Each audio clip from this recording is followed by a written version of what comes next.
नमस्कार, आप देख रहे हैं सिटी पोस्ट और मैं हूं अभिषेक मिश्रा।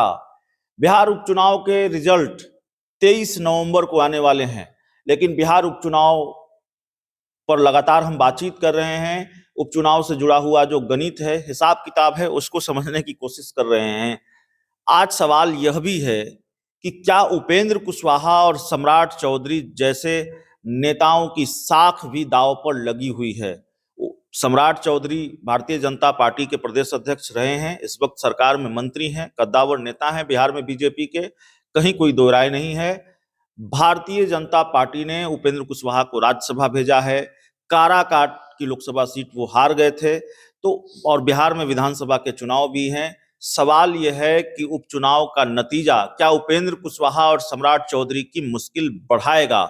अगर लव कुश समीकरण एनडीए के पक्ष में नहीं गया, कुशवाहा वोट खासकर अगर एनडीए को नहीं मिला, इमामगंज और रामगढ़ का रिजल्ट एनडीए के पक्ष में नहीं आया, तो क्या आने वाले दिनों में अच्छे दिन खत्म हो सकते हैं उपेंद्र कुशवाहा और सम्राट चौधरी के। इस पर बात करेंगे। हमारे साथ हमारे एडिटर सर हैं श्रीकांत प्रत्युष सर।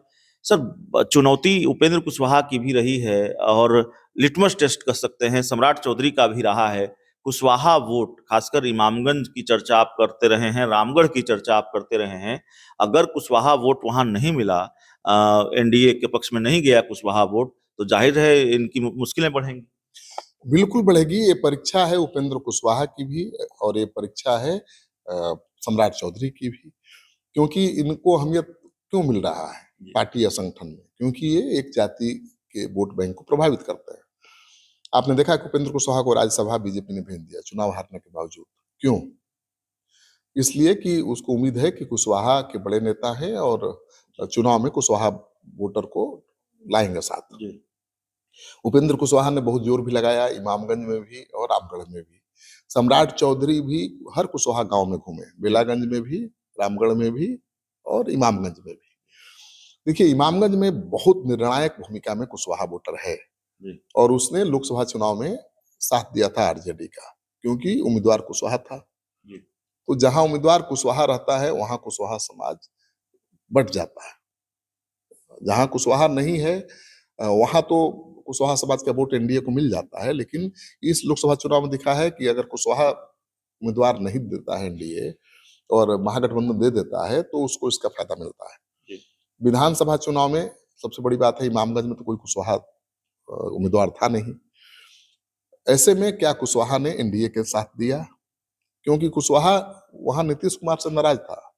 उसका आरोप है कि नीतीश कुमार ने उनके लिए कुछ नहीं किया और आरजेडी के साथ जाना नहीं चाहता था। ये भी सच है। इमामगंज में तो जन सुराज कर रहा था। ये हो सकता है कि वो डराने के लिए कर रहा हो, जन सुराज जीतन राम मांझी और नीतीश कुमार को। लेकिन वोट किसको दिया? अगर उसने वाकई महागठबंधन का साथ दे दिया है या जन सुराज को दे दिया है, तो वहां लड़ाई जन सुराज और जीतन राम मांझी के बीच हो जाएगी। जीतन राम मांझी लूज कर सकते हैं। लेकिन कुशवाहा वोट बैंक मिल गया होगा हमेशा की तरह एनडीए के नेता को, जीतन राम मांझी की बहू को, तो उनको हराना मुश्किल है। उसी तरह से इमामगंज में रामगढ़ में जनसुराज ने कुशवाहा उम्मीदवार दे दिया। वहां भी अच्छी खासी आबादी है कुशवाहा की।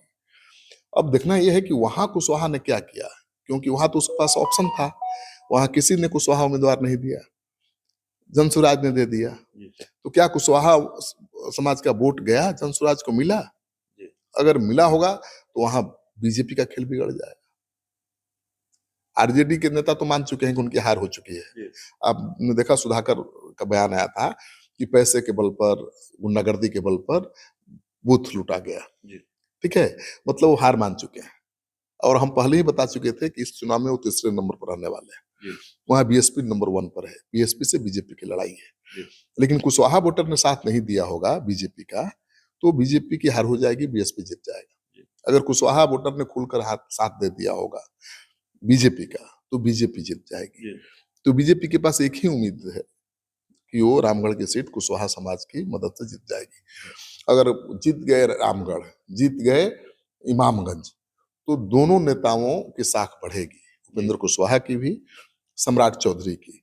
हालांकि ये सवाल दिगर है कि भाई किसके कारण कुशवाहा आए एनडीए के फोल्ड में, उपेंद्र कुशवाहा के कारण आए या सम्राट चौधरी के कारण आए? उपेंद्र कुशवाहा के लिए चुनौती ज्यादा इसलिए है, सम्राट चौधरी तो बीजेपी के नेता हैं, उनको तो सीटें लेनी नहीं है, उनकी मुश्किलें थोड़ी कम बढ़ेंगी, लेकिन उपेंद्र कुशवाहा को तो सीट चाहिए, विधानसभा की सीट चाहिए एनडीए कोटे से। अब बार्गेनिंग पावर अगर कमजोर होगा, 2-4 सीटों में सिमट जाएंगे। पहले कह चुके हैं कि भाई लोकसभा चुनाव में जो सीट शेयरिंग का फॉर्मूला रहा, उस अनुपात में सीट बंटवारा ठीक नहीं होगा। एक ही सीट मिली लोकसभा चुनाव में उनको। देखिए, उपेंद्र कुशवाहा कम से कम 10 सीटों की उम्मीद कर रहे होंगे। लोकसभा भले 1 सीट मिली, लेकिन वो विधानसभा में 10 सीटों की उम्मीद कर रहे होंगे और कायदे से उनको मिलना भी चाहिए। कुशवाहा समाज का वोट बहुत अच्छा खासा है और वो एनडीए की जीत हार में बहुत अहम भूमिका निभाता है, लेकिन लोकसभा में तो वोट ही नहीं दिया, खुद हार गए। फिर भी बीजेपी ने उनको मौका दिया, राज्यसभा भेजा। क्यों? कि कुशवाहा समाज के अंदर एक मैसेज जाए कि आपके नेता का हमने ध्यान रखा है, उसका मान रखा है, सम्मान रखा है। अगर वाकई कुशवाहा समाज ने इसको इसी तरह लिया जैसा बीजेपी सोचती है, तो एनडीए को वोट मिल जाएगा कुशवाहा समाज का विधानसभा में, और मिल जाएगा तो उपेंद्र कुशवाहा की बार्गेनिंग कैपेसिटी बढ़ जाएगी, वो ज्यादा से ज्यादा सीटों की मांग करेंगे।